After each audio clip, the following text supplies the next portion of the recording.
That was a terrible answer, wasn't it? Go look it up. Okay.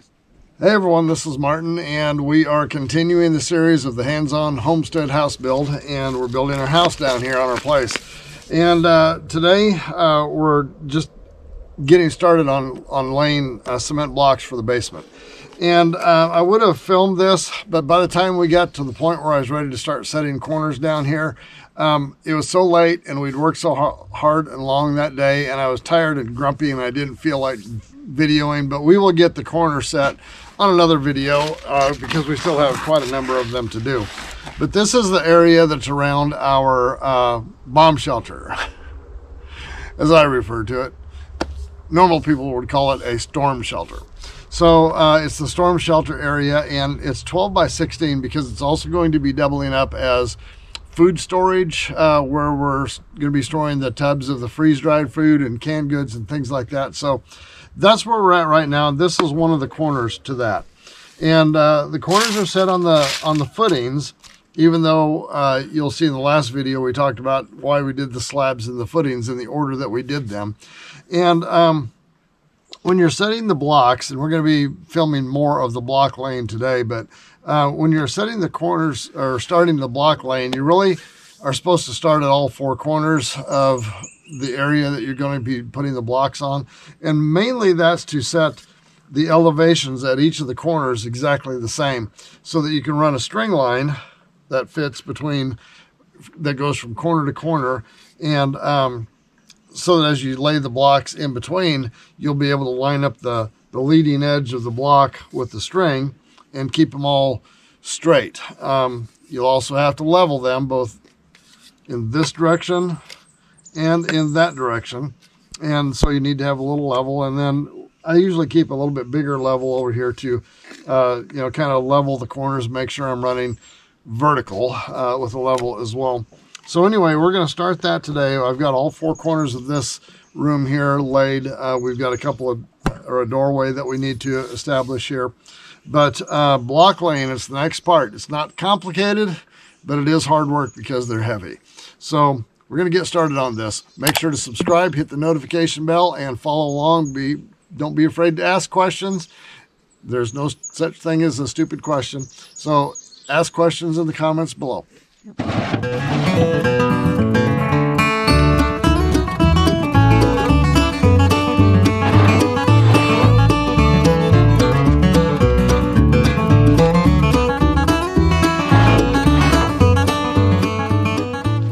All right, we're getting ready to mix up the first batch of mortar for these blocks, and the mortar mix is going to be different than the regular concrete mix that we've been doing down here on the footings and on the slab, where obviously you don't want to have any kind of rocks or big aggregate in the mortar because it's got to be smooth and kind of buttery.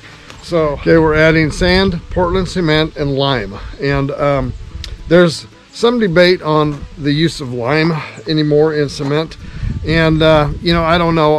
When I grew up as a kid and my dad was laying blocks, he had a couple of mason friends, and that's what they taught him to do the formula. And I'd kind of double checked it online, and that's the formula that I came up with, most commonly used. Research it for yourself if you don't want to use the lime. There's benefits for it. I can't tell you right off the top of my head. It retains moisture a little longer and stuff like that. I don't know. Anyway, that's what I grew up with, so that's what we're going to stick with. That was a terrible answer, wasn't it? Go look it up. Okay, so I decided to go ahead and look it up and give you the purpose for lime in the mortar mix, which is, they gave several reasons for it. One is to help the moisture out of the atmosphere. Again, I have no idea what that means. Another one is to bind the pieces of stone or bricks or blocks together so as to form a solid mass of masonry or concrete.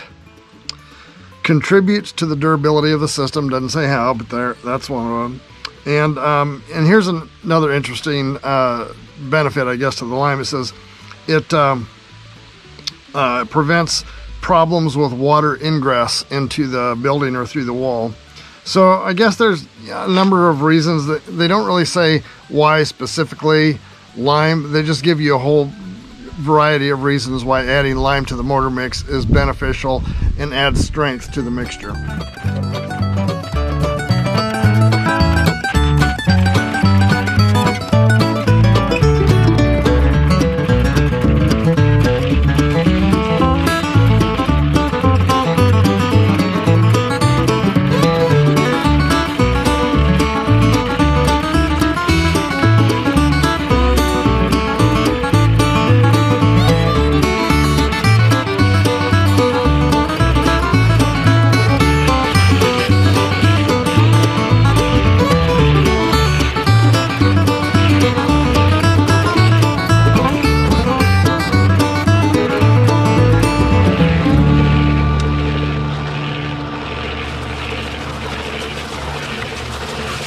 my mixture got a little bit wet because the hose faucet stuck open before I had a chance to think to get it out of the tub.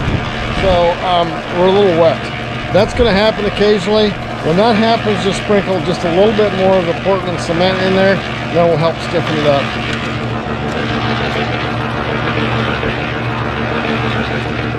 Not very much.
If you've enjoyed this video, give it a like and a share, and don't forget to hit the subscribe button down below and the notification bell.